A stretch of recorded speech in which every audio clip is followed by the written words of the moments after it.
Existe uma ideia que somos ensinados a aceitar muito cedo, de que a vida significa aprender e se adaptar.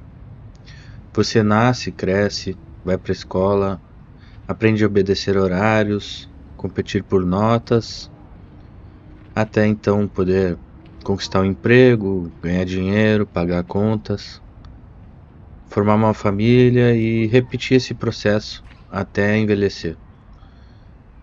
Em algum momento talvez tu até consiga comprar uma casa ou viajar.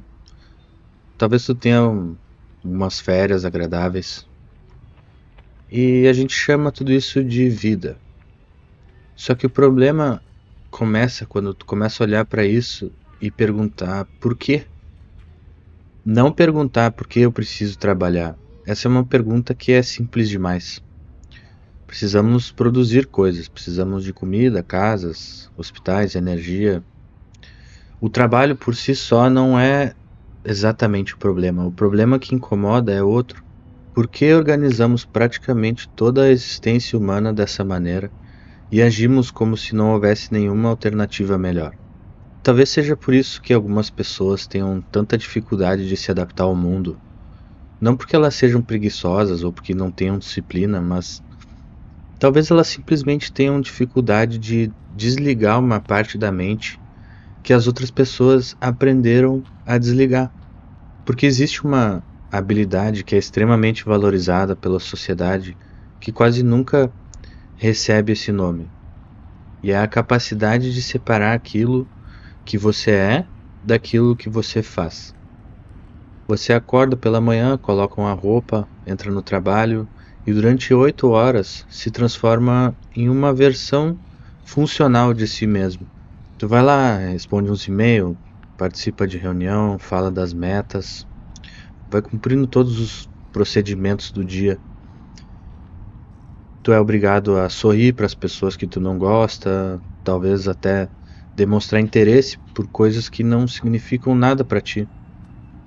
E depois chega a hora de bater o ponto, você desloga do computador e finalmente pode voltar a ser você mesmo. E para algumas pessoas isso é perfeitamente normal, mas para outras parece uma espécie de violência, porque são 8 horas da sua vida todo dia, não são 8 horas de uma existência paralela que depois será devolvida a você. Aquele dia ele acabou, as horas desapareceram. E no dia seguinte, adivinha só, começa tudo de novo outra vez. Talvez seja isso que torne o trabalho moderno tão estranho. Não é apenas o esforço, é a sensação de precisar apagar temporariamente a própria identidade para funcionar dentro de uma máquina que não se importa com quem tu é. E quanto mais você percebe isso, mais difícil fica fingir que não percebeu. Esse talvez seja um dos problemas da consciência.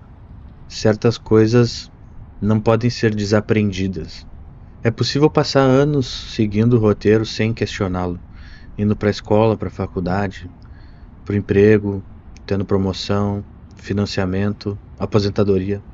Existe sempre um próximo objetivo esperando. Mas quando tu começa a se perguntar para quê, algumas vezes algo começa a se desmontar. Eu quero um emprego melhor, mas para quê? Para ganhar mais dinheiro? Para ter uma vida melhor? O que é ter uma vida melhor? É ter mais liberdade? Liberdade para fazer o quê? Para fazer aquilo que eu realmente quero. Então, que aí vem uma pergunta mais desconfortável. Por que eu preciso entregar a maior parte da minha vida para comprar pequenos pedaços dela de volta?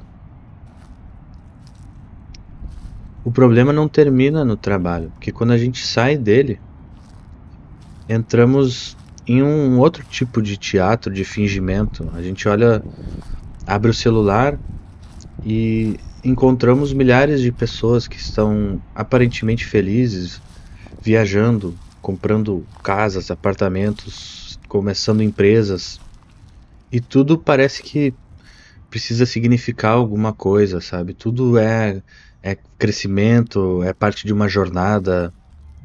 Até mesmo nossos momentos vulneráveis estão se tornando conteúdo.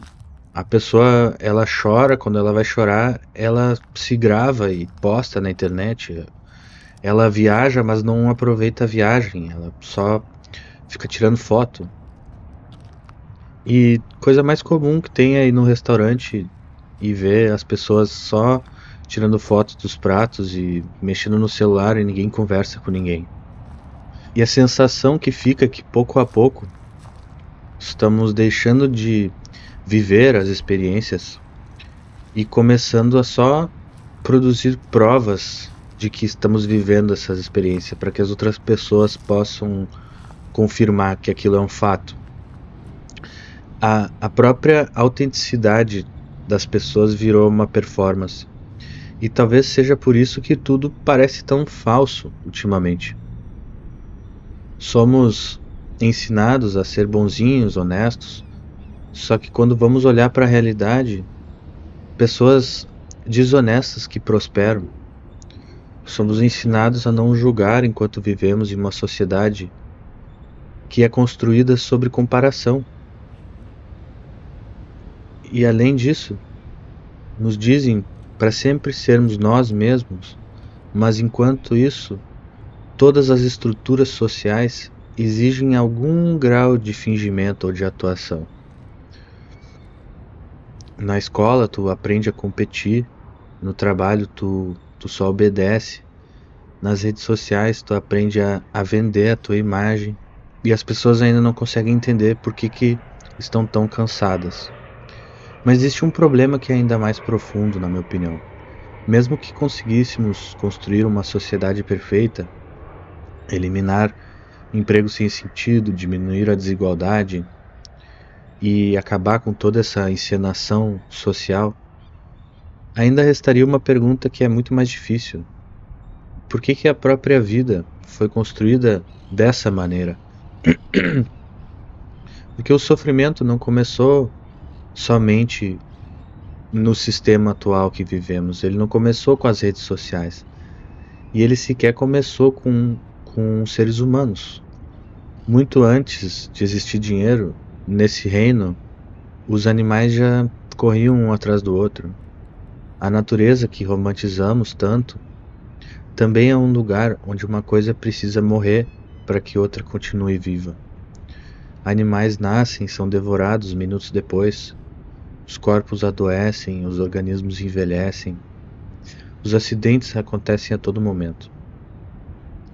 Uma pessoa pode nascer saudável em uma família confortável, enquanto outra nasce no meio de uma guerra, com fome ou no meio da doença. E nenhuma delas pôde escolher a ficha que recebeu.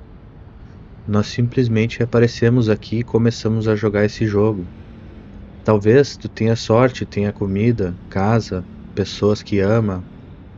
Talvez tu consiga até construir uma vida genuinamente boa, eu acredito. Mas o fato de você ter recebido uma boa mão não muda as regras desse jogo. Isso que torna essa questão existencial muito perturbadora. Não é necessário acreditar que toda a vida é sofrimento para reconhecer que o sofrimento ocupa um lugar estranho, porém fundamental, um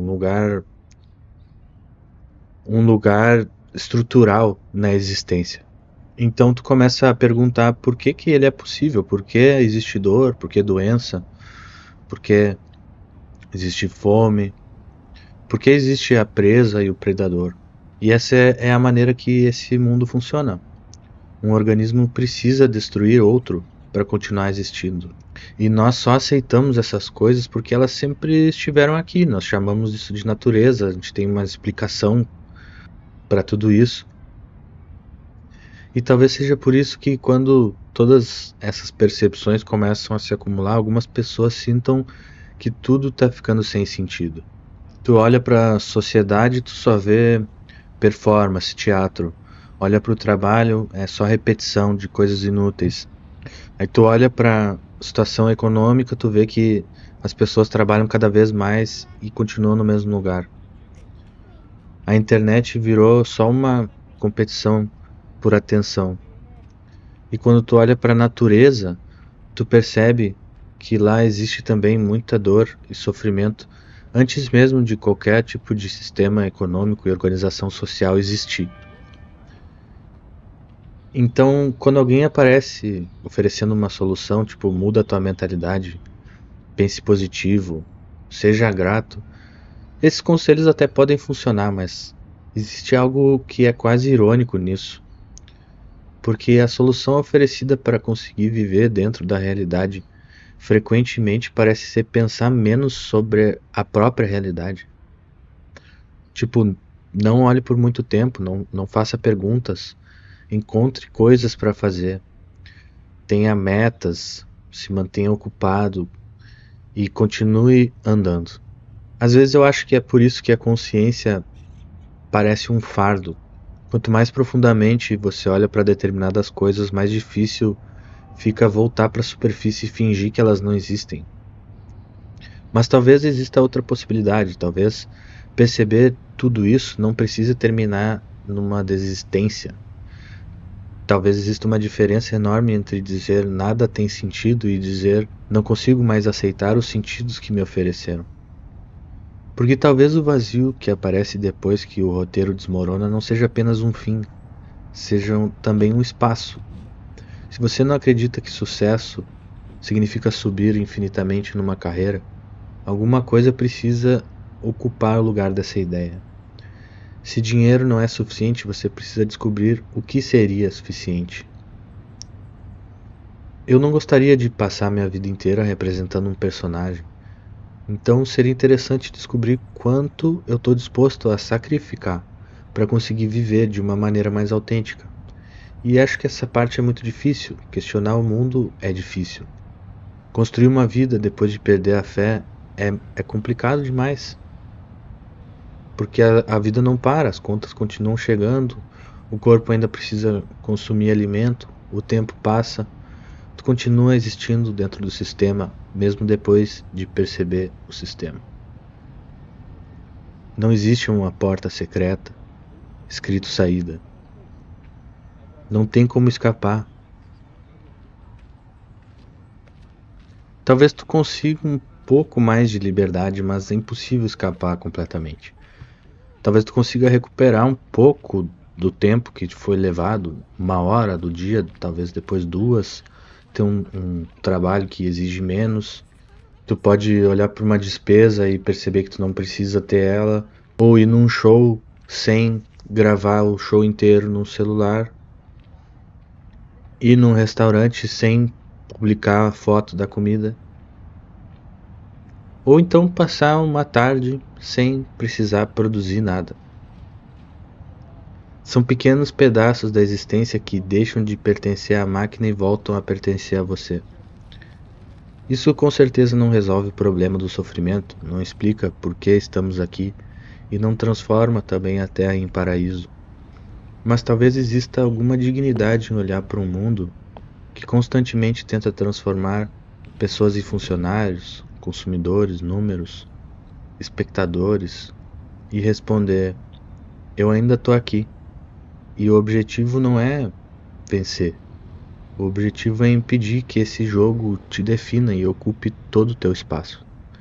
Existe uma diferença entre participar da realidade e entregar completamente a ela aquilo que existe dentro de você. E talvez, depois de questionar tudo isso, seja justamente essa pequena parte que ainda se recusa a desaparecer que vale a pena proteger.